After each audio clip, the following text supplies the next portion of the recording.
Senhoras, senhores, senhoritos, olha aí, estamos de volta aqui num dia diferente. Você tá achando estranho que agora o Board D tá saindo durante a semana?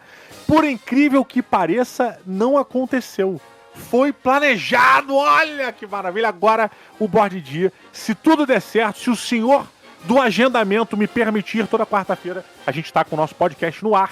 E hoje, como sempre, um convidado fabuloso, um convidado do Fabulindo. Senhoras e senhores, diretamente da muralha do Rio de Janeiro, ele, Fabrício! E aí, rapaziada, que ouve o Didi? Eu quero ver essa quarta-feira agora funcionar regularmente. Vamos acender a velhinha pra Nossa Senhora da Agenda cheia, sacou? Vamos fazer aí, vamos subir a escada da Penha, fazer aí, ó, se entregar toda quarta-feira. Vai ser sensacional. E pra quem não conhece, o Fabrício, ele vem diretamente das terras do Aftermath, um canal no YouTube muito bacana, onde ele dá a sua opinião sobre os board games que ele joga, onde em teoria, ele daria opinião logo após de ter jogado Aftermath. Mas já não é assim, talvez, desde o segundo episódio, Fabrício? Ah, não. Durou durante uns 8 meses assim. Era engraçado porque eu chegava 2 horas da manhã, cara, da jogatina na casa dos amigos e ligava o celular no tripézinho em casa. Os primeiros vídeos eu tô com o olho vermelhão, não é de dorgas, é de sono, porque eu já era tarde, cara. Era muito engraçado e tal. Aí depois eu comecei a anotar, né? Eu acabo de jogar, eu anoto o que eu achei do jogo, o que eu pensei, e depois eu gravo no ar-condicionado do meu lar, né, no meu horário mais bacana, pra poder fazer isso funcionar melhor. Mas a teoria do Aftermath sempre foi essa, um review rápido sobre os jogos de tabuleiro. Obviamente é a minha opinião, que pode não ser igual à sua. Hoje falaremos sobre Kingdom Bunny Kingdom, na verdade. Isso. Coelhos transam, isso é uma realidade do mundo dos coelhos. Coelhos transam e gostam muito, inclusive. Pra caramba, e nasce vários. Eles são muito eficientes, porque cada transinha é um negocinho que sai. Cada transinha é filhinho, transinha é filhinho, transinha é filhinho, transinha é filhinho. Pensa num bicho que se reproduz rápido. É coelho, brother. E o Bunny Kingdom, ele é um jogo que fala sobre isso, sobre você construir impérios, né, feudos, reinados de coelhos, onde basicamente seus coelhos vão dominando áreas e povoando regiões. Ou seja, é um jogo sobre sexo. Um jogo sobre sexo com a cara fofa, né, maluco? Mas sexo é fofo, porra. É como se você, quando fosse criança lá na década de 90, entrasse no jornaleiro, aí tinha as revistinhas em quadrinhos pra criança, e quando tu abre, pá, era uma private, né? Era uma fórum, né? É tenso, né, cara? Pode crer. E o mais interessante é que este daqui é um jogo feito, né? Ou seja, o designer desse jogo é o Richard Garfield, que ele é o mesmo designer que fez o inferno crack Magic the Gathering. Que acabou com a nossa adolescência, que a gente consumiu várias drogas na adolescência em casa do Magic. De vocês, porque eu pulei do barco bem antes. Eu pulei do barco quando eu percebi que os meus amigos mais ricos jogavam melhor do que eu. Cara, eu não era o mais rico da galera, jogava e, cara, isso me consumiu. Eu faltei entrevista de emprego por causa de campeonato Magic. Foi aí que eu vi que tinha uma coisa errada. Eu falei, agora eu vou parar. Vou parar porque tem alguma coisa errada. Em nome de sua mais real majestade, eu faço o cavaleiro. Levante, Sir Royal do Bife. Bunny Kingdom é um jogo lançado no Brasil pela Redbox Editora. O designer dele é o grande Richard Garfield, que por mais que ele tenha criado o Magic, ele é um bom designer, ele cria bons jogos. Tem bastante jogo bacana dele no mercado. Um outro exemplo que eu acho que é um jogo que é sui generis pra caralho, que é o King of Tokyo. É um jogo que você pode jogar com as crianças e você vai se divertir. E você pode jogar com a galera mais hardcore. Nego, porra, sangue nos olhos, comprando as cartinhas de perks e bônus e o caralho, que você também vai se divertir. Então é um cara que até agora pra mim nunca errou. Tem o King of New York, que é esse ponto acima, né, do King of Tokyo, né, que já tem mais uma influência de área ali e tal, não sei o quê. Mas enfim, é um designer renomado, bem bacana. É um jogo que vai levar ali uns 60 minutos cada partida. E é nessa vibe, porque como ele é um jogo de draft, a coisa anda rápido, né? Todo mundo escolhe a carta ao mesmo tempo, você não precisa esperar o turno do oponente. né? É um jogo de 2 a 4 jogadores. Né? Então ele se encaixa bem nesse perfil mais gamer, mesmo tendo uma carinha fofa e um nome fofo, né? O Bunny Kingdom, ele engana por causa disso. As pessoas, porra, fazer um jogo de reino de coelhos. Tem muito amigo meu que é jogador hardcore, que joga muito jogo tarja preta, que nunca jogou Bunny Kingdom pela carinha dele. E quando jogou, pirou, né, cara? A gente recentemente jogou uma partida, eu, Fabrício, Kaká, do Hoje E Aí Tem Jogo. Fomos só nós 3, né? Ou teve mais gente? Eu posso ver aqui quem foi, porque eu tenho essas estatísticas anotadas aqui. Foi o Daniel Braga, que é o designer do Labyrinths. Puta, na boa, Daniel, eu já falei isso pra ele ao vivo algumas vezes, e ele fez o Labyrinths também lançado pela Redbox aqui no Brasil. Quer dizer, lançado por... Ele é o designer, né? Ele lançou na Redbox. E o Labyrinths é um jogo, puta, cara, que eu adorei. Achei um dungeon crawler bem legal, assim. Eu acho maneiro porque ele é o jogo de memória pra galera mais velha, sacou? É aquele jogo que você joga jogo de memória com o teu sobrinho, palhacinho, peixinho. O Labyrinths é o jogo de memória hardcore, sacou? É o crossfit do jogo de memória. É o crossfit do jogo de memória, caralho. E ainda tem o disfarce, né, de ser um dungeon crawler, porque ele tem toda aquela pegada de RPG. Você vai explorando, né? Você vai explorando o labirinto, e o labirinto vai se movendo. Então imagina você dentro de um labirinto explorando ele e ele se modificando, né? Expandindo. É sensacional. É muito legal, cara. Eu gostei pra caramba, assim, tá de parabéns. Se vocês tiverem a oportunidade de jogar em algum lugar aí, quem tá ouvindo, não deixem de jogar, tá? Vamos parar com esse preconceitinho aí, babaca de jogo nacional é uma merda? Não é. Não é, tá? Por mais que 99% seja, mentira. Caô, é pilha só, tá? É pilha. Pilha errada. Até porque já houve um tempo que era isso. Já houve um tempo que se financiava e se lançava só pelo aquele discurso de vamos fomentar o mercado nacional. Hoje não cabe mais. Hoje o que uma editora pega de design nacional pra lançar é porque tem qualidade. Então, resumindo aqui pra galera, de uma maneira mais fácil, talvez, você tem que toda rodada comprar cartas, né? Bem no estilo ali Seven Wonders, né? Você tem um jogo de draft, né? É um jogo de draft. Isso. Então você tem o seu baralho, que vem com 10 ou 12 cartas. São 10 cartas. E aí você pega... 10 cartas, acho que é pra 5 ou 6 pessoas, 12 é com um pouco menos e tal. Dependendo do número de players, é o número de cartas que você compra. E aí você tem ali a sua mão, você tira 2 delas, que são as que você vai jogar agora, e passa as outras pro seu camaradinha da sua esquerda ou da sua direita, dependendo do turno. Pegou, você vai direto e bota ali. Você tem um mapa na mesa, então aquelas cartas que você comprou, elas podem ser algumas coisas. Elas podem ser cartas que são territórios. O que significa isso? Você vai pegar um coelhinho seu e vai colocar naquele território, a partir de agora aquele coelho manda naquele território. Né? Podem ser decretos reais, que são cartas que vão te dar bônus e benefícios pro final do jogo, e podem ser cartas que te dão fortificações, construções, como acampamentos, castelos. Upgrades do terreno, né? E qual é o grande lance aqui? Esse jogo, o objetivo dele é você fazer pontos de cenouros, é você acumular cenouros, que é o ouro em formato de cenoura do jogo. É uma influência diária, né? Você vai espalhando pelo tabuleiro e vai criando essa influência. E a parada é o seguinte, quando você ocupa um território, você não ganha ponto por isso. Você só ganha ponto quando você tem uma construção, e essa construção tem torres. E aí você vai multiplicar a quantidade de torres que você tem num espaço, num determinado feudo, né? Pela quantidade de itens diferentes que você tem ali. Então, meu querido, não adianta você só sair pegando terreno infértil, improdutivo e foda-se, só montanha e bagulho para se defender ou pra, impedir o teu rival de conseguir chegar perto das tuas paradas. Se você não tiver itens como madeira, cenoura e o caralho, você não vai pontuar. E se você tiver 2 iguais, pontua como 1, saca? Então, o jogo ele é todo feito em cima desses cálculos, dessa multiplicação. É a quantidade de torres vezes a quantidade de itens diferentes. Simples, acabou. Essa é a explicação do jogo, essa é a regra, compra 2 cartas e vai. O jogo se passa em 4 rodadas. No manual, ele tá botando 45 minutos. Mas esses 45 minutos, eles dependem muito da atenção da galera, né, cara? Exatamente. Porque que acontece? Como ele é um draft, no início, o draft é muito rápido. Como qualquer jogo de draft, você deve estar definindo a tua estratégia, então você vai olhar as cartas ali, fica meio que reto o que você vai fazer. Mas depois, cara, como o terreno já está sendo ocupado, já tem um monte de coelhinho seu e dos inimigos em volta, você tem que pensar muito bem em qual carta de construção de terreno você vai pegar, porque pra quem, como que aqui é podcast, você não tá vendo isso, mas depois se você for procurar imagens, o tabuleiro, eles são divididos em coordenadas. Você tem letras e números, e a carta vem com a letra e um número, né, que é a linha e a coluna onde você vai controlar o território. Então chega num momento que você tem que prestar muita atenção nisso, porque a expansão do seu feudo e do seu reino é através de adjacência ortogonal. Então a diagonal não serve, você tem que ser adjacente ortogonal. Então você precisa montar essa rede de influência respeitando essa regra. Então você começa a pensar mais. Adjacente, pra mim, é tudo que tá em volta. Sim, Mas sim. os caras que criam jogos, eles acabaram desenvolvendo isso. Existe adjacência total e adjacência só ortogonal. Isso depende muito de cada tabuleiro e tal, por aí vai.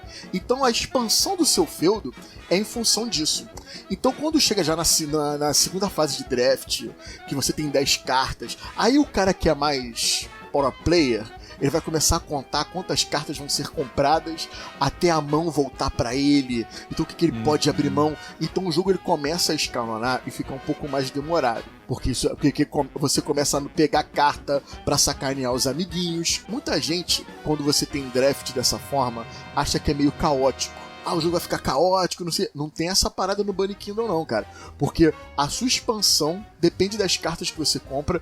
E as cartas de pergaminho, elas são, além de ser pontuação no final do jogo, você tem as cartas que vão te dar uns poderizinhos, que a gente chama carinhosamente de cartinha Pokémon. Ela te dá um poderzinho ali que você chega e pode fazer um monte de coisa, né? Então tem cartas que você pode unir feudos distantes para fazer um grande feudo. Então a estratégia ela vai escalonando. Aí o tempo dela vai chegar a 1h e 20 de partida. Mas não é maçante, porque, como eu disse lá no início, ele é um sistema de draft que todo mundo escolhe ao mesmo tempo. Então você não fica esperando cada um jogar. Você pega o bolinho de carta, passa pra esquerda, abre, escolhe 2 cartas, separa, bota o bolinho de carta, passa pra esquerda. Então você pensa enquanto os outros estão pensando também. Você não precisa esperar um resultado da pessoa pra poder jogar, entendeu? Então eu Você acho até isso tem um muito downtimezinho ali, mas não por não ser a sua vez, mas porque às vezes a sua estratégia ela tá mais afinada e aí as pessoas ainda estão meio perdidas. Porque assim, existe aqui, e eu acredito que na maioria dos drafts, um elemento de sorte muito grande no começo, quer dizer, é muito grande em todo momento, mas conforme o jogo passa. Porque o que basicamente é isso, né? Você tem essas cartas e você tem que escolher. E você não sabe o que vem.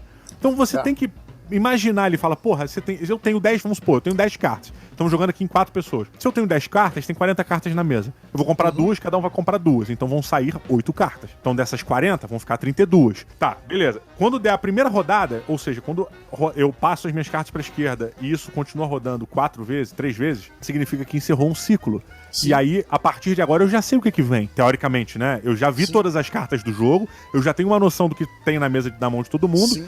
E aí você já sabe que a galera comprou. Porque a galera compra e ela aplica direto na maioria das cartas, né? Só as cartas de construção que vão pro final da rodada, né? Que você vai usar. Exato. As cartas de pergaminho viram, ou elas são executadas na hora, ou elas ficam de lado e são resolvidas no final. E o que é o mais bacana ainda, a quantidade de cartas ela é maior do que a quantidade de draft. Então, no final da partida, vão sobrar cartas. Então, não adianta você contar, ainda não saiu o tal território. Ele pode não sair na partida. Cara, aí isso pode. Isso é maneiro. E aí entra um elemento que eu acho bem maneiro no jogo, que a gente chama carinhosamente da carta do MST, que são os acampamentos. Existe uma carta chamada de acampamento que você pode ocupar qualquer espaço vazio e ele passa a fazer parte do seu feudo. Só que, se durante o jogo algum jogador tirar a carta daquele território, ele toma ela de você, sacou? Então isso vira meio que uma aposta. De todas as partidas que eu já joguei, tem muitos acampamentos que eles permanecem durante muito tempo durante o jogo. Então às vezes você faz um acampamento que logo vem e nego tira. Mas tem alguns acampamentos que eles duram muito tempo. Aí, porra, eu já fiz acampamento na primeira rodada que durou até a carta não saiu, né? E a quarta quase não saiu. Então, como foi uma carta que eu botei na primeira rodada, e na quarta rodada ela ainda tava ali, eu tinha esquecido que aquela porra era acampamento, cara. Aí na última rodada o maluco veio com o território e te tomou. Porra, e aí quando ele meteu o território ali, que ele botou a cartinha e pegou, na hora eu falei assim, tá maluco, isso aqui é meu. Quando eu olhei pra criança direito, tava lá o acampamento, eu assim, eu falei, caralho! E convenientemente pra ele, o meu feudo, ele estava linkado pelo acampamento. O acampamento que ele... Pois é, ele dividiu meu território. E aí basicamente, eu dividi por 3 a pontuação que eu ia fazer. Eu tinha muito mais peça de um lado, não sei o que. Puta, cara... Mas foi um inferno, porque eu não tinha organizado, tinha esquecido. E caralho, como você precisa estar atento com esses detalhes. Exatamente. Né? E aí você vê muita gente que não queria experimentar o jogo por causa do tema e da carinha dele, que nessa hora pira. Porque você faz uma projeção de ter aquele terreno ocupado para otimizar sua pontuação, mas ele pode sair a qualquer momento. Então o que você faz? Você vai investir em um território próximo para fazer um outro link caso você perca o acampamento, ou eu vou sentar o dedo e vamos contar com a sorte? Eu vejo muita gente explorando o acampamento nas últimas rodadas, porque aí a chance de sair o território é menor. Com certeza. Entendeu? Então nas mas últimas rodadas... Mas entra uma parte de ali... estratégia que eu queria até te perguntar, cara. Isso é uma parte maneira que você faz, que eu acho maneiro dos vídeos que você faz, que você, eventualmente, você dá uma opinião, dicas. Uma estratégia sua, assim, de como você acha legal jogar, ou como a pessoa deve pegar. Às vezes você dá umas paradas bem básicas, que são muito legais pra quem tá começando pra entender certas dinâmicas, e às vezes você vai mais específico. E aqui tem uma coisa interessante, porque pra mim, na minha cabeça, o acampamento ele é valioso durante o jogo inteiro. Por quê? Se eu faço a conexão, se eu uso um acampamento pra conectar territórios, eu consigo, com esse acampamento, fazer com que um território aumente a quantidade de pontos, no final de cada rodada, eu vou pontuar. Então, assim, se eu tenho um acampamento na primeira rodada e ele me deu mais 5 pontos por causa daquilo, na segunda me deu mais tanto, terceira, quarta... Tá pago. Tá pago, já tá pago. Você pode tirar na última, mas já pagou. Mas isso que você fala é perfeito. Mas você acabou de dizer também que tu deu mole por causa disso. Tu esqueceu que não era teu. Você não se preocupou com aquilo. Quando eu vou pensar em botar um acampamento no início, eu já vejo ele como aquele dinheiro do salgado, sabe qual é? Tá separadinho aqui. Eu vou comer um joelho com um caldo de cana, sacou? Aqui é uma brincadeirazinha. Mas sempre tenso, sacou? Nunca vou relaxar. Então, porra, aí tu já chega na última rodada, porra, já perdeu 300 calorias, né? Porque tu fica ali nervoso do cara tirar. Então, ele pode ser, a curto prazo, uma pontuação bacana, mas... como a pontuação no Bunny Kingdom ele é super escalonado, as primeiras rodadas você vai fazer menos pontos. É aquele famoso jogo, se você fez muito ponto na primeira rodada, tu não vai ganhar. É o cara que saiu na maratona, aí, meu irmão, na Paulista já meteu o pé, maluco. Foi o primeiro a chegar na consolação, tá morrendo, né? Ele não vai conseguir. Ele não vai conseguir chegar no final. Então ele é escalonado. Então você tem que tomar muito cuidado, porque é uma tentação o acampamento, você poder pôr em qualquer lugar que você queira, mas você não pode esquecer que aquilo ali pode ir embora. Então você tem que botar na sua conta. Aí já é mais pro cara pro player, né? O cara já vai botar na conta dele o fato de perder aquilo. Então eu vou distribuir pra um lado e pro outro, pra que se alguém quebrar o link aqui, eu conseguir pontuar bem nos 2 fields, entendeu? Pois é, eu concordo com você, cara, mas ao mesmo tempo eu fico também com uma seguinte questão. Quarta rodada. É a quarta rodada do jogo, é a última. Tá todo mundo pensando em finalizar suas estratégias, em terminar seus planos, em fazer aqueles últimos acertos ali pra deixar tudo no esquema pra fazer a pontuação máxima de fim de jogo. Porra, o cara tem que ser muito desgraçado pra ele gastar um turninho dele, gastar uma cartinha dele, só pra me fuder. Mas aí que tá. Como ele é draft, cara... Não, aí que tá. Agora vem a parada que eu chamo de formação de caráter jogando jogo de tabuleiro. Você tem uma mão e nessa mão não tem algo que te ajude, mas tem algo pra fuder o amiguinho, aí vai ser a parada de fuder o amiguinho. Porque como você vai comprando, na última mão vão vir poucas cartas. E se tem alguma coisa que você não tem nada que te ajude pontualmente, aí tu vai fazer a conta, né? Aí você vai ver a tua estratégia e fala, pô, meu irmão, se eu tirar aquele terreno ali e dar uma sacaneada no amiguinho, eu vou pontuar mais. Então vamos dar uma sacaneada aqui. Então o take that, né, o sacanear amiguinho, ele não vai acontecer como primeira opção, a não ser que seja uma pontuação absurda. Mas se sobrar na última mão uma cartazinha pra dar uma sacaneada e não tem mais nada que aumente minha pontuação, aí eu vou lá dar uma sacaneada, né? Você tem razão, até porque foi o que você falou. Quando você chega num momento, não tem opção, não tem coisas boas pra fazer, você sacanear alguém, ou seja, impedir que a pessoa pontue mais, é excelente pra você.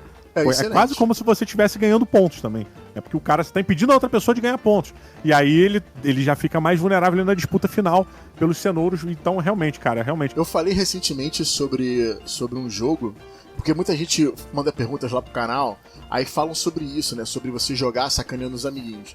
Tem jogos que isso é parte do jogo, cara. Você tem que fazer isso. O Game of Thrones Board Game, se você não saca, se você não piranhar, você não vai ganhar, cara. Você Cara, só vai o ganhar. Game of Thrones Board Game, ele é o que o War deveria ter sido, sacolé? Exatamente. Eu tive um programa agora especial do Dia dos Namorados, onde eu falo de causos de casais nas mesas.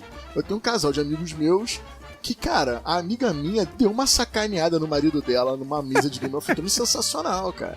O cara tava pra ganhar, ela mentiu no suporte, tirou 2 castelos do cara, um outro amigo nosso ganhou, e ela bateu na mesa e disse, ó, na próxima vez que eu te pedir sorvete, você compra. Mandou na cara do maluco no meio da mesa. A história na íntegra tá lá no Aftermath no YouTube. Mas Porra, foi o vídeo isso. tá linkado aqui na postagem, é só você Meu irmão, clicar aí. entendeu? Tipo assim, tem que ter, não tem como. Eu falo o seguinte: quando todas as partidas de Game of Thrones que eu vou jogar, geral se abraça antes. Pra resolver, pra zerar tudo. Tá bolado comigo? A gente se abraça. Porra, vamos resolver tudo. Porque senão a porrada estanca. Porque o jogo precisa disso. Então no Bunny Kingdom rola essa piranhagem. É bem mais leve do que Game of Thrones? É. Mas rola, tu vai ter que dar uma pernada. Tem um outro jogo, o Is War, ele não tem em português. É bem provável que ele possa vir pro Brasil, que é da Fantasy Flight da Asmodee. Então, Galápagos, fica a dica aí. O Is War, ele é um jogo que vence primeiro o mago que pegar 2 tesouros de qualquer outro jogador. Então não tem como rápido, você ir... meu irmão, mas é que tá. O primeiro tesouro, maluco, é mamata. Porque é rush no gold. Todo mundo sai correndo, pega o tesourinho, entrega. Mas pra pegar o segundo, meu amigo... Meu irmão, é comida de rabo atrás de comida de rabo, mano. Porque como é jogo de mágica, você conjura magias, tem magia que gira o tabuleiro. Aí o maluco tá na cara pra entregar o tesouro, tu gira o tabuleiro, bota o maluco a 180 graus da parada. Sacou? Maneiro. Ou faz uma parede de fogo e o cara não consegue atravessar. É nativo do jogo essa parada. Então a galera tem que ser menos sensível e entender que isso faz parte. Isso faz parte da formação de caráter do board game. Total. Não, e do ser humano, velho, é uma coisa que eu vejo muito e a gente conversa muito. O board game, ele é uma ferramenta excelente para você treinar habilidades primordiais. Por exemplo, paciência.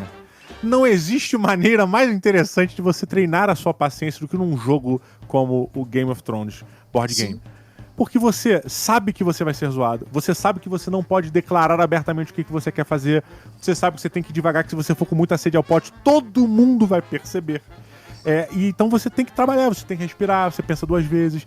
Eu jogo muito aqui em casa o antigo classicaço, o Dungeon, cara, que no Brasil foi lançado pela Grow na década de 90 como Classic Dungeon, mas ele é conhecido como o Dungeon, que é uma das primeiras adaptações de board game do D&D. É um jogo muito simples, basicamente você tem uma masmorra, né, que é um tabuleiro gigantesco, muito maneiro, tem lá no Instagram, eu vou ver se eu boto o link lá pra vocês darem uma olhada, quem não conhece. E você tem os heróis, né, do D&D, dos aventureiros, e você tem que explorar essa masmorra, colher tesouros. No final, quem conseguir atingir as metas, por exemplo, o guerreiro precisa juntar 30 mil peças de ouro, o mago 50, o elfo 10. Quem conseguir juntar esse valor e voltar pra saída da masmorra, né, pro Great Hall, ganha o jogo. O jogo é simples, cara, simples. E é isso, tu fica lutando e pegando dinheirinho. Meu irmão, eu trabalho a paciência do Pedrinho nesse jogo, cara. Porque ele fica afobado, ele fica puto, ele... Caralho, eu falo, Pedro, não adianta você correr pra caverna, pra sala de nível 6, cara. Você não tem uma espada, tu não tem porra nenhuma, cara. Tu não tem magia, tu não tem missão, não tem nada, tu não tem nada que te ajude. Então primeiro faz um lootzinho. E aí ele é novinho, fez 5 anos agora. Mas ele já começa, ele fica puto, ele começa a perder, ele vai ficando puto, aí ele quer entrar de novo na sala pra lutar. Eu falo, calma, recupera essa vida aí. Vamos. Então, o board game ele é excelente pra você trabalhar. Dei 2 exemplos ruins, mas ele tem diversos elementos pra você trabalhar. Isso é uma coisa que eu falo direto, cara. O jogo de tabuleiro é uma ferramenta de interação social. Você vai aprender a lidar com isso tudo, com você esperar chegar a sua vez, você saber tomar uma decisão e não falar isso pros outros. Isso é coisa pra vida, cara. Pois isso é coisa pra vida. Então, e saber diferenciar também, né? Exatamente. Aqui é uma brincadeira, isso faz parte, tá na regra. Isso é permitido pela regra, não tá errado. Exatamente. Isso é uma parada que eu penso que todo mundo tinha que exercitar jogando jogos de tabuleiro, né? A galera tem que saber separar o que é jogo do é vida real.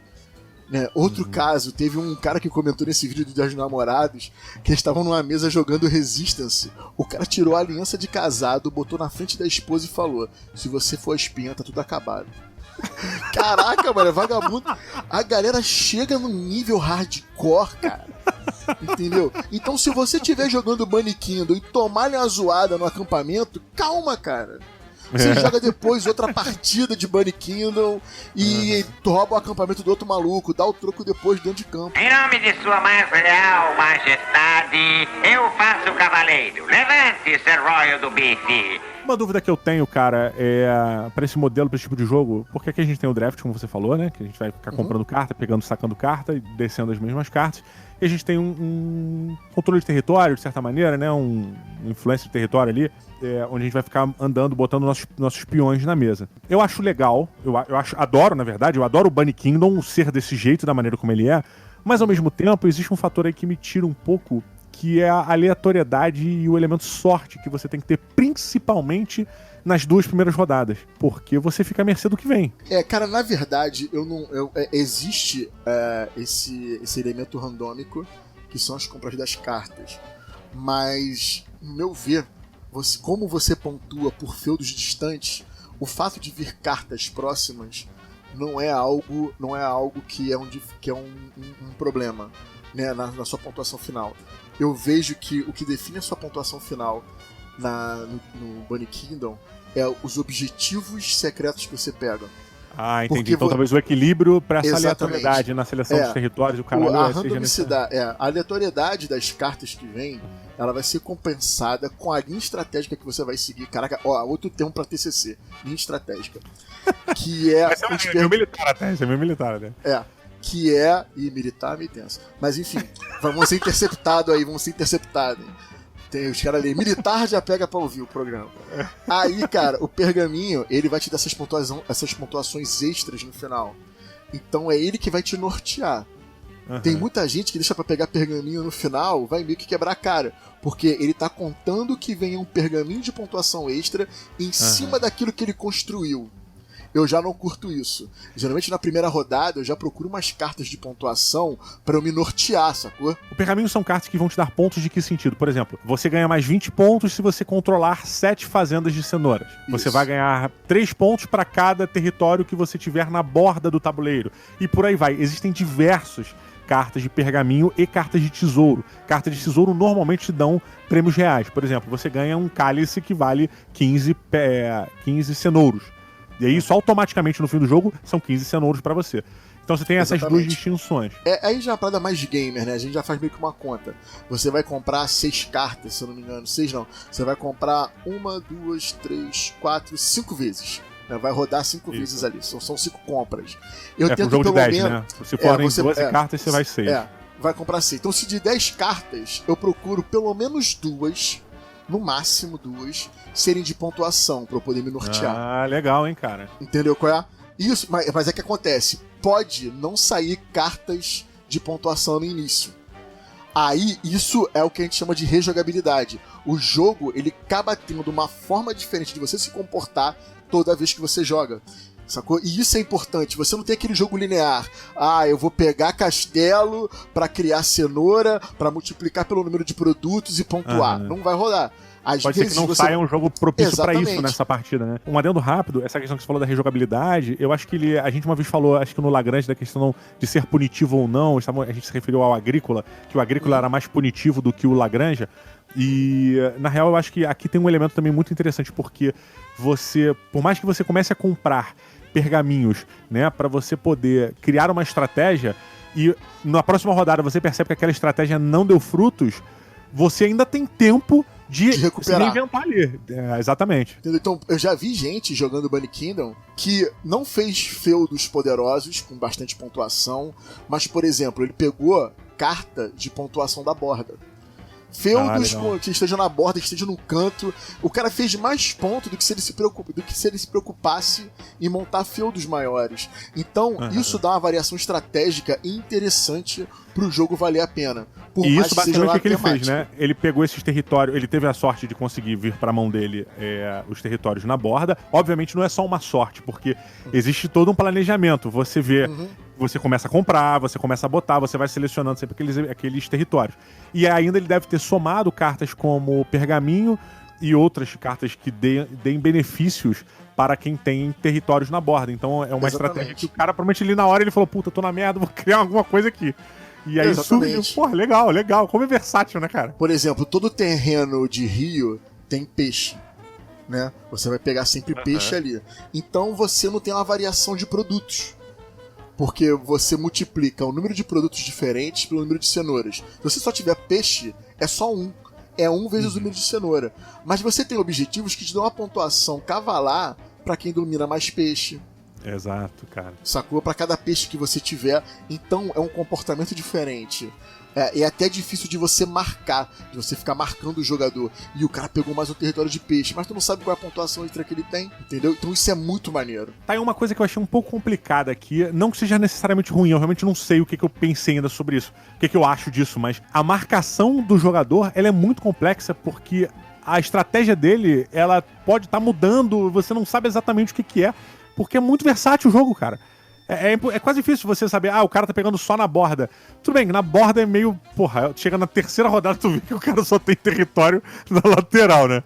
E aí, mas porra, essa do peixe, cara, puta, é foda, é difícil, cara, você conseguir puxar isso, porque você definir essa estratégia, ver que o cara tá fazendo isso, tá comprando.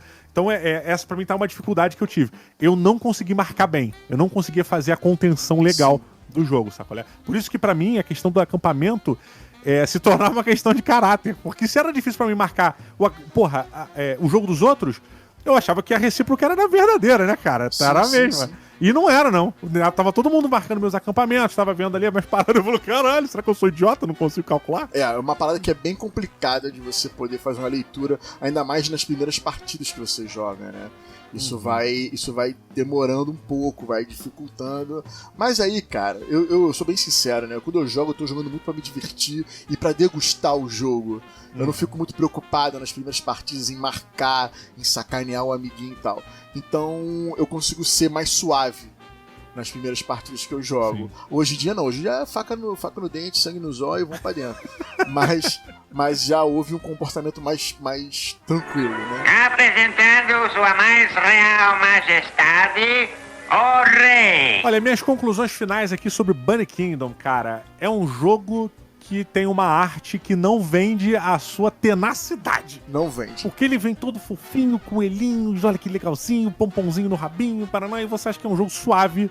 Toma aí, toma na sua cara, porque ele não é suave. É um jogo que você vai, principalmente na terceira e na quarta rodada, tu vai queimar, como você diz muito, vai queimar uma mufa aí, de sair uma fumacinha que tu vai ficar olhando e falar, mas eu tenho que esperar qual foi a carta que o nego botou, que o nego tirou. Dá um certo desespero ali no final. Porque você só pode pegar 2 cartas. Aí você vê 10 cartas boas, cara, tu só pode pegar 2. Tu vai passar 8 bacana pros outros caras, né? Então isso é tenso. Ele é um jogo muito, muito Shakespeare, né? Muito Charlie Brown Jr. que dizia, né? Baseado no Shakespeare. Cada escolha é uma renúncia, isso é a vida. Cada escolha é uma renúncia. Você tem ali uma mão maravilhosa, isso não é um sinal bom não, cara. Se tem uma mão maravilhosa, tu vai pegar só 2 ali. E você sabe que o restante da galera vai ficar com mais 2 cartas maravilhosas na mão. Exatamente. Então, você tem que tentar prever. Cara, é incrível. O Bunny Kingdom é um jogo muito legal, muito legal. A primeira arte do jogo, a gente tá zoando falando que ela é fofinha, mas ela é muito bem feita. Ela é boa, ela é magnífica. É um jogo bonito. É um jogo muito bonito, cara. O ilustrador é o Paul Mafayon. Ele fez jogos bem bonitos, né? Tem um jogo chamado Looney Quest, que é jogo pra criança. Que Looney Quest eu tenho. Pode crer, a arte é bem parecida, cara. Bem parecida. E ele tá fazendo o Cusco, que é uma adaptação nova do Maya, né? Do Java, se eu não me engano. Que é a trilogia das máscaras, que é o Tikal, México e agora vai ser o Cusco. Sabe outro jogo? Eu acho que foi o jogo que a gente jogou na Comic Con, Welcome to the Dungeon, não foi o que a gente jogou lá? Welcome to the Dungeon, cara, muito foda. Ele é o ilustrador dele também. Olha, o Paul Mafayon fazendo Welcome to the... Cara, tá aí um jogo que eu achei muito maneiro. Eu joguei na CCXP de 2018 pra 2019, foi essa última agora.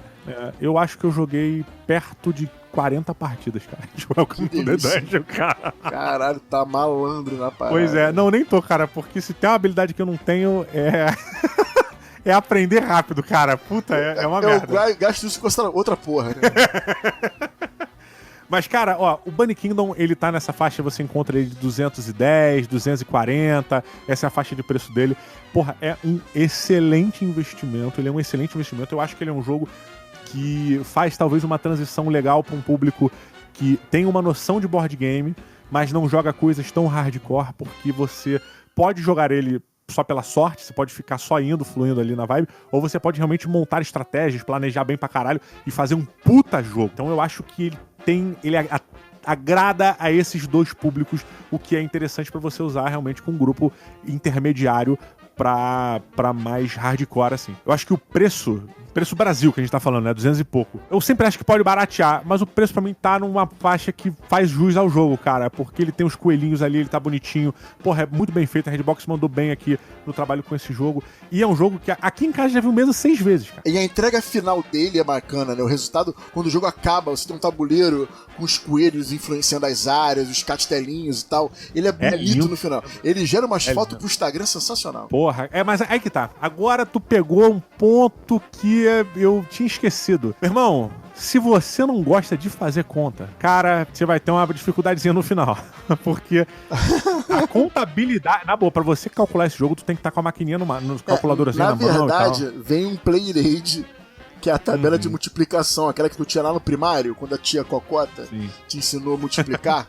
Então, você tem uma tabelinha que ele vai fazendo aquela tabela de multiplicação. 1 vezes 1, 1 vezes 2, 2 vezes 2, tem a tabelinha toda lá. É bem maneiro. Pra você poder, pra ajudar. O mais complicado é você contar na mesa, né? Eu dou a dica de você vir por fileira. Cada fileira você vai contando. Problemática aí que eu acho, não é um defeito necessariamente, mas é uma consequência, eu acho. Como você pode fazer feudos muito grandes e que influenciem áreas, às vezes, que não estão conectadas, cara, isso gera você precisa ter uma atenção na hora de contar os pontos muito grande. Então, erros podem acontecer nessa contagem final, que é uma coisa importantíssima também, de você não errar durante a contagem dos pontos, porque qualquer coisinha, qualquer errinho, equívoco ali, você atrapalha o andamento do jogo inteiro. Então, esse é o único ponto é o único ponto negativo que eu acho, né? Esse final, essa contagem, essa contabilização, não sei se é o termo correto pra usar aqui, ela não é boa, ela não é friendly, ela não é o jogo vai passar sabe? fácil de 200 pontos, entendeu? Num jogo com a galera ali hardcore jogando, ele vai passar de 200 pontos. É um jogo com uma pontuação muito elevada. Então fazer essa conta final pode prejudicar. Com certeza eu digo isso, sendo que a última partida eu joguei no domingo passado. O Bruno meteu 120 pontos e eu meti 60. Eita, olha aí, ó. Isso aí se chama formação de caráter, pega meu leite. Que majestade delicada. Cara, Bunny Kingdom, eu tenho uma relação com ele que não começou muito bem. A primeira vez que eu joguei ele foi quando ele veio da Gen Con. O nosso amigo Nesquik, Davi Coelho, ele trouxe o Bunny Kingdom da Gen Con e a gente jogou. Só que eu joguei num evento, cara, que tava quente, barulhento e tal. Eu não degustei. É quando tu vai abrir aquele vinho na roda de samba, sabe qual é? Não adianta abrir um vinho bom num lugar que tá mó barulho, que tá para. Pô, a roda de samba é maneira no jeito dela, mas pra tomar vinho tem que ser uma parada chavada. E o Bunny Kingdom foi isso. Eu joguei ele num momento que não tava muito legal, então ele meio que não entrou no meu radar. É um jogo bacana, bonitinho, mas não entrou no radar. Quando ele veio, né, pela Redbox, eu tive a oportunidade de jogá-lo de novo, aí a cabeça explodiu. Eu joguei assim umas 3 partidas direto e foi muito bom, né, porque ele é um jogo que, pela cara, você acha que é um jogo bobinho, mas quando você vai ver a influência diária dele, que é uma das mecânicas, com a forma que você seleciona as cartas e como o jogo vai se desenhando a cada rodada, deixa o jogo bem maneiro, deixa o jogo bem legal.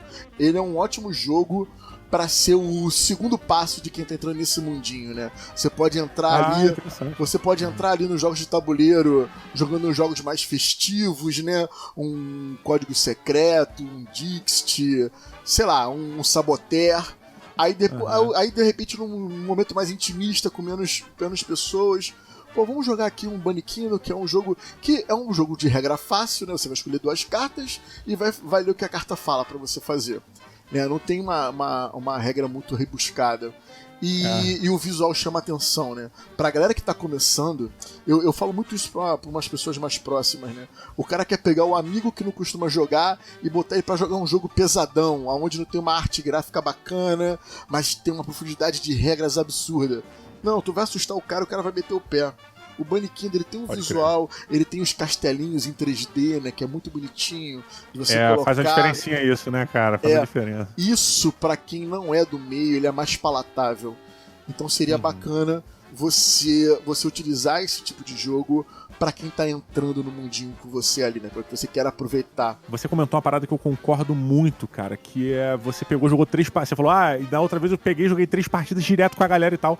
Esse jogo é muito interessante porque, apesar dele ter um jogo de uma média de 45 minutos aqui no manual, cara, você termina e normalmente a vontade é de você jogar outra. Sim. Geralmente eu termino o Bunny Kingdom e já quero emendar uma segunda. Sim. Justamente pra eu poder fazer coisas de um jeito que eu não fiz nessa primeira vez, ou queria consertar erros que eu cometi. Então essa rejogabilidade que ele te sugere, que ele te instiga, é fabulosa. Dê oportunidade, por mais que você ache que a cara dele seja boba. Eu conheço, como eu já falei aqui, eu conheço muita gente que gosta de jogos um pouco mais pesados e não jogou Bunny Kingdom única e exclusivamente pela cara. Já ouvi gente vendo falando, pô, tinha que botar como temática uma escaramuça da Segunda Guerra Mundial, entendeu? Aí eu, caraca, brother. Aí vai mais um jogo de Segunda Guerra Mundial e tal. Mas enfim, dê essa oportunidade. A cara é fofinha, mas a profundidade estratégica é bem legal, é bem bacana. Olha aí. Então... E a gente vai, porra, uma galera fala, aquele maluco ali é muito forte pra ser inteligente, ou aquela mina é muito gata pra ser inteligente. Toma aí, Bunny Kingdom é muito gato e inteligente. Porra, bom, né, cara? Pego fácil. Olha só, senhoras e senhores, então estamos chegando aqui no final deste programa e de maneira unânime, Bunny Kingdom é um jogo super indicado para você ter em sua coleção, para você jogar com seus amigos e quem sabe, quiçá, comprá-lo, né? Para adquirir, para botar aí nos seus armários, na sua estante, e que é realmente um jogo muito bonito de se ter e muito bom de se jogar. Então, senhoras e senhores, venho terminando aqui deixando, como sempre, o meu agradecimento a todos os extravagantes do PicPay e todos os carinhosos do PicPay que estão lá, a galera que vem participando das lives. Muito obrigado a você que ficou até agora, muito obrigado a você permitir com que o seu celular consumisse a banda necessária para baixar este programa e poder ouvi-lo no prazer do seu carro, no conforto ou não do seu ônibus, no calor do seu ônibus, quem sabe, e no seu trâmite, na sua ida para o trabalho ou naquela cagada um pouco mais demorada de 40 minutos. Então, galera, é isso. Um grande abraço para todo mundo e valeu! Valeu!